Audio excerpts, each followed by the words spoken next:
Chapter 5. Gaboo's joviality lasted for several days, and as was usual during these periods, Ranofer fared better as to food. His stomach ceased gnawing, but his anxieties did not. He was able to show fair patience for the first day or so of waiting for the grains of gold to accumulate in Ibni's next wineskin. But after that, though he told himself it was still too early, he could not help expecting every moment to see Hacket's signal that Rek had been told, and all was well. At last, on the fourth morning, close to midday, he noticed Hacket standing close beside Rek's work table, ostensibly watching the goldsmith raise a bowl, but actually whispering to him under cover of the hammer taps. Ranofer turned away quickly, terrified that someone else would notice. He need not have worried. Anxiety caused him to make so many blunders the rest of the day that the whole shop's attention was irritably focused on himself. When he reached the gold house the next morning, he glanced instantly toward the big washing vats. Ibni was there the same as every other day, unconcernedly dumping a sack of raw gold into the vat. For a moment, Ranofer could not believe it. Surely, once Rek knew, he would turn Ibni out of the shop forever. Surely it was Ibni who was doing the thieving. Perhaps Rek did not know yet. Perhaps Hacket had been telling him something else yesterday, or horrid thought, perhaps Rek had not believed him. All day Ranofer went about his duties mechanically, forcing himself to abide by his own decision that he and Hacket should not be seen in conversation. At last, in the late afternoon, he could bear it no longer. He watched his chance, and stooped close beside Hacket on the pretext of helping him stoke an oven. "Have you told him yet?" "Aye, yesterday." "I thought so. Why did he not do something then?" "I do not know. Perhaps he cannot find the wineskin." "Did he believe you?" "I am sure he did." "You did not mention my name?" "You know I would not." There was nothing to do but go on waiting that day, and the next, and the next. 8 days gone already, Ranofer thought as he walked homeward one evening, yet nothing is changed at all. There must be much gold in that wineskin by now. In another day or two Ibni will be waiting for me again, handing me the filthy thing, and I shall have to take away that proof too. And then we must start all over and wait and wait and wait some more. I cannot do it, I cannot. I'll run away first. I'll slip away to the docks at night. That's what I'll do, and hide on the Nile boat and go wherever it takes me. Aye, but then what would I do and how would I live? Suppose the boat was sailing south straight into Kush, where men are barbarians, and the gods are not true gods, and people speak gibberish instead of talking sensibly as Egyptians do. Suppose... A sharp collision with a puffing fat man brought Ranofer up short. Next instant he was knocked off balance again by a group of urchins scrambling past him, to be shoved aside in their turn by workers dashing off the ferry boats they had just boarded, and into the road. Blinking, Ranofer stared about him. Something was happening. People were shouting, gesturing to each other, beginning to run all in the same direction, southward, toward the palace. Confused and jostled, Ranofer was swept along by the crowd, trying in vain to catch a glimpse of the palace walls over a sea of bobbing heads. At the sound of drums up ahead, and the squeal of trumpets, his curiosity drove even his anxieties from his mind. He was trying to force his way around a stubbornly motionless donkey, when a hand caught his arm. "Don't hurry, young one. You don't want to see it." "See what? What is it?" As the crowd streamed past, Ranofer tried impatiently to free his arm, but the donkey's owner held it fast. Turning, Ranofer saw that it was the old man he had met in the papyrus marsh. "It's an execution, young one. Aye, turn back. You'll see enough killing before you're as old as I." Ranofer squinted again toward the palace walls, partially visible beyond the palm-fringed garden of a nobleman's villa. The drums were pounding louder, as if to drown out a faint but spine-chilling scream. The small, struggling figure of a man was being hoisted by one roped foot up the palace wall, to be fastened halfway up to the top and left dangling, head downward. Another followed. "Who are they, ancient?" Ranofer asked. "What have they done?" "They are tomb robbers, young one. They broke into the places of silence. They stole away the dead pharaoh's treasures and sold them in the marketplace. Aye, they deserve what they get, but you don't need to watch it." Tomb robbers. Shivering, Ranofer stared at the distant copper-brown figures writhing against the white wall. Because of these wicked ones and their thievery, the ba of some long-dead pharaoh was now starving and destitute in the land of the West, stripped of the magical protection of his jeweled amulets, robbed of the food and gold and furniture and weapons placed in his tomb to sustain him in luxury for his 3,000 years of paradise. If the wicked ones had harmed his mummy, then even his ba was dead, for a man's soul could not live if his former body were destroyed. Murder of the soul was a terrible, unnatural crime, hideous to think about. His flesh crawling, Ranofer hastily turned his back, pulling away from the ancient. "You are right. I don't want to see it. Let me go, old one." "You have wisdom as well as youth, a most unusual combination." The old man released him, chuckling, and Ranofer started back along the street. Such cheerfulness grated on him today. The ancient followed, however, giving a tug on his donkey's lead rope. "Come along, my little lotus. Quicken your hoof-beats. It is not every day we may walk with one so young and wise, though indeed I believe he is trying to run away from us." "Nay, I am not." Ranofer slowed his pace, ashamed of his surliness. To make amends, he patted the donkey's coarse-haired, fuzzy head. "I see you have sold your papyrus," he added, nodding toward the empty pack baskets. "Aye, at the sailmakers. They pay little, but it is enough for Lotus and me. Today was a good day. My baskets near burst under the load." The old man cackled happily, digging 6 copper ring coins out of his skimpy sash and exhibiting them to Ranofer. "I shall have cakes with my lentils tonight, and sleep sound on my mat." He whirled the rings on his finger-tip, then tucked them away, patting his sash complacently. "Where do you live?" Ranofer asked. "Yonder, where the fields of the flower growers end and the desert begins." The ancient pointed a thin finger westward. "The land there is waterless, but free to anyone. I built me a little house out of bricks I made with my own hands. Aye, every brick," he repeated, as Ranofer looked at him with sudden interest. "I had no straw to put in them, but they will last my life and my old donkey's. We are happy there, Lotus and I." "And the donkey? Is there pasture for him?" "Not a blade, not a twig, young one, but he has learned to like papyrus." The ancient gave his high-pitched chuckle, his one eye bright as enamel under the dark line of coal painted on the upper lid. "Also, I buy him a handful of grain when I have an extra copper. He does not ask much." Affectionately, he pulled the little beast's ear, then nodded toward a small street they were approaching. "I leave you here. Farewell, young and wise one. May I never see you hanging from the palace walls." Cackling cheerfully, he turned off down the crooked lane, the old donkey plodding behind him. Ranofer watched until the shadow swallowed him, then walked on through dusk-filled streets in which an occasional torch bloomed now over doorway or gate. He is happy, the boy thought. He eats, he sleeps in a house he made himself. He has coppers in his sash. Why could I not go in the early mornings to the marshes, cut papyrus and sell it to the sailmakers, then be Rex's apprentice the rest of the day? Holy Mother Mut, why not? I, too, could live on the edge of the desert near my father's tomb. I could make bricks for a house. I could— He turned a last corner and stopped, his excited daydreams fading. There was the familiar gate, the ugly street, reality. "I cannot do all that," he thought. "I do not even have a donkey to carry the papyrus, and besides, there is Goboo. I must go on waiting." The next morning there was a stranger in Ibni's place at the vats. To Ranofer, it was as if the sun had come out at last after weeks of gloomy night. The sky was radiant, the air on his cheek miraculously caressing. Even the ovens seemed things of beauty, and every worker in the shop a skilled and witty fellow. He flew about his tasks, buoyant with triumph and overflowing with energy. Rek watched him speed back and forth between shop and courtyard, and finally stopped him, smiling.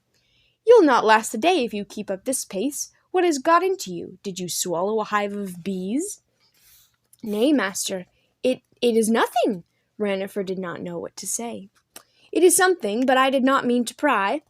May the gods continue to smile on you, little one, for a change. Now, run to Abba, the potter's, for me, and get the new crucible to replace that faulty one.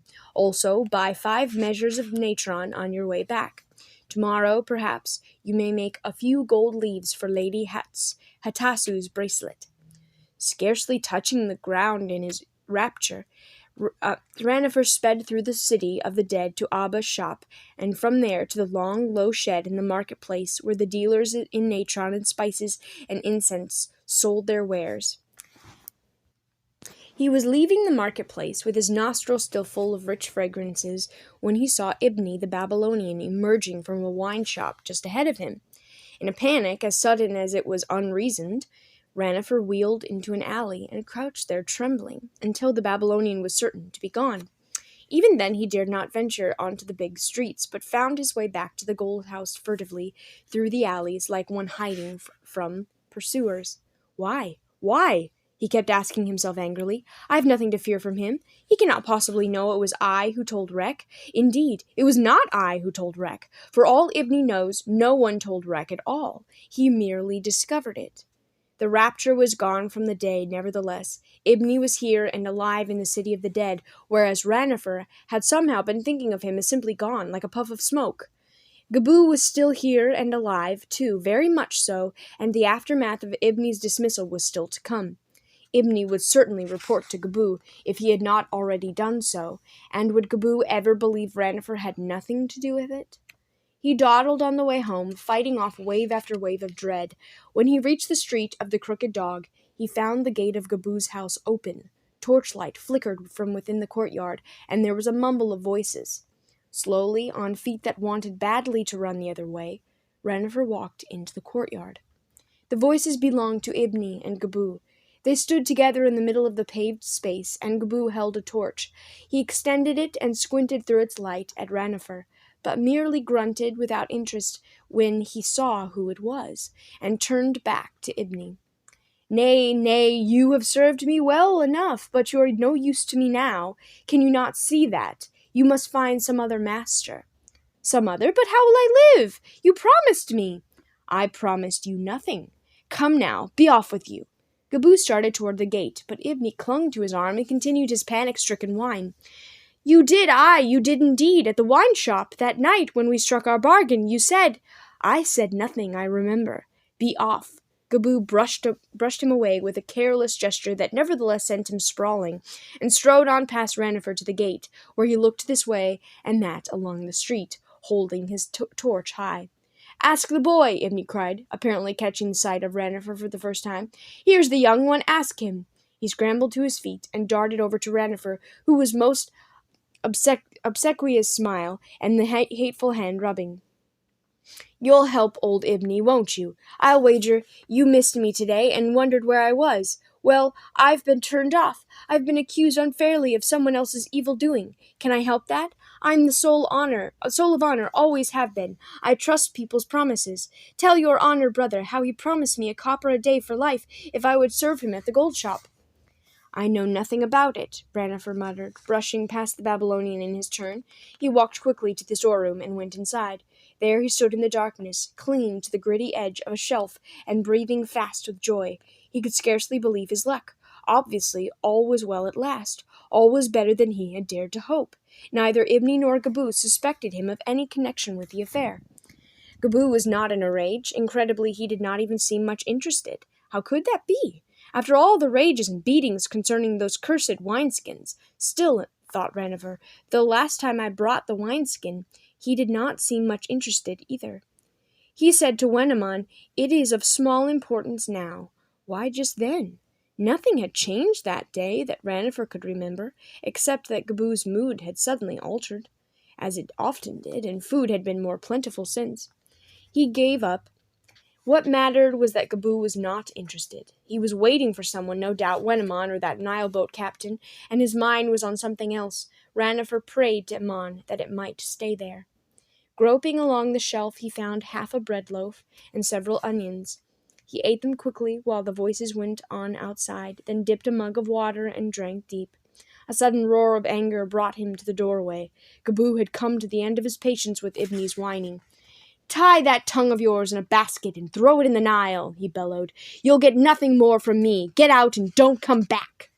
He gave the Babylonian a push that sent him careening out the gate into the arms of Wenamon, who was just coming in. Wenamon dropped his unexpected burden, sidestepped disdainfully, and entered the courtyard. Ah, here you are, Gaboo grunted. Ibni, picking himself up, was shrilling venomously. Very well, we'll see how you fare without me. You'll get no one else to do your bidding at Wreck the goldsmith's. That boy won't. No use to ask him. Gaboo closed the gate at his face. Him and his paltry wineskins. There are far better birds, or bigger birds in the air than Wreck the goldsmith, my friend? He grinned at Wenamon in a slow, sly way that made Ranofer suddenly uneasy, much as he had enjoyed seeing the last of Ibni. Deciding abruptly that what he wished now was the obscurity of his corner, he started for the acacia tree. Gaboo's voice stopped him. You, Ranofer, I'm going out. If any should ask for me, send them to Mutra's wine shop. Gaboo turned away, then turned back. About tomorrow, you're finished at Rex. Come to the stone-cutting shop at first light in the morning. You're apprenticed to me now. Again he turned to go, leaving Ranofer too stunned at first to move or even speak. Gaboo was at the gate before he found his voice. Wait, Gaboo, wait! Well, Gaboo grunted, turning. I please, what did you say just now? I said to come to the stone-cutting shop at first light tomorrow. You will start your apprenticeship. But you cannot mean that. You cannot mean... I mean what I say, as always, Gaboo said, walking on again. Ranofer rushed after him and caught his sleeve. Do you mean I cannot go back to Rex? Not ever? Oh, please. Shh! Leave off that yowling. But please, please do not make me leave the gold working. I do not want to be a stone-cutter. Silence! Get out of the way! But why are you doing this? Why? I have done nothing. Gaboo glanced at him impatiently. Did you not hear that Babylonian? It is all over at the goldsmith's. I told you before, I must have some use of you. But I earn Debon at Rex, and I bring them all home. Wait, listen to me, please. Let me go to the gold house tomorrow, only tomorrow. Rex will expect me. He does not know. I sent word to him an hour ago. Out of the way now. Come, friend, we are late. Pushing Ranofer aside, Gaboo opened the gate and raised his torch for Wenamon to pass through. Nay, please let me go tomorrow. Only one more day. I was to make little golden leaves tomorrow. The gate slammed. The torchlight was cut off by the wall. Ranofer dropped to his knees on the pavement and burst into sobs. Later, when the moon had climbed high over the courtyard wall, Gaboo came home again. Ranofer was waiting for him, huddled deep in the shadow of the acacia tree. He had rehearsed many times every word he was going to say. Now the time had come. As Gaboo bolted the gate behind him and started for the stairs, Ranofer came out of the shadows under the acacia tree and walked across the moonlit pavement toward him. Eh? Mother of night! What is that? Gaboo gasped and fell back a few paces, then straightened himself in anger. It is you, worthless one! Curse you! What do you mean, coming up upon me like that? I thought you were a kef. Gaboo, I want to talk to you. Please listen. Well, make haste. I'm tired. I want my mat. It is about the apprenticeship. Ranofer stopped to swallow. You will begin it tomorrow, and that is all I have to say about the apprenticeship. Do not waste your breath arguing. Nay, I will not. I do not mean to argue. I mean to tell you of a plan I have, one that will please you, Ranofer added quickly. Gaboo grunted skeptically, but waited. You took me when my father went to the gods, began Ranofer carefully. He swallowed, but forced it out of the goodness of your heart. I, a gutter waif. If you had not offered me food and lodging, I would be sleeping in the dust of the streets, fighting the dogs for their leavings. Instead, I lived comfortably on your bread, and you found me work to my liking, and did not apprentice me to a fishmonger or to yourself until now. I am a burden to you, a great burden. You have said so many times, have you not, Gaboo? Ranofer cried, forgetting his speech for a moment in his emotion. Is it not true, all I have said? Go on, Gaboo said. Again Ranofer swallowed, a great gulp to give him courage, then poured out the rest in a torrent, for fear he would not get it all out at all. Therefore I wish to take away the burden of myself. I will leave you and not live in your bread, or sleep in your courtyard. Instead, I will build myself a little house in the desert out of bricks, and I shall make myself, and I will cut peppers in the marsh and sell it to the sailmakers, and buy my own bread and fish, and you will not need to trouble about me ever again, any longer, and I can do this, all this, and never again be a burden to you. If only you will buy me a donkey, and just One very small donkey to carry the peppers to the sailmakers. It need not be a young donkey, just an old one, and I can give you coppers for it when I earn them, and—" He stopped, because Gaboo was laughing, at first softly in little bursts, then louder, and then in great gales, first doubling over and then leaning far back with his chin tipped to the sky, until the courtyard rang with it, and the neighbor across the wall flung back his lattice and began to curse at the noise. Still laughing, even staggering with the force of his laughter, Gaboo moved on toward the stairway and up the steps to his room, leaving Ranofer standing silent in the moonlight. When the door of the upstairs room had creaked shut on its leather hinges, and the laughter had at last died away, Ranofer turned and walked slowly back to the acacia tree. This plan had not succeeded. He had not really, in his heart, ever thought that it would.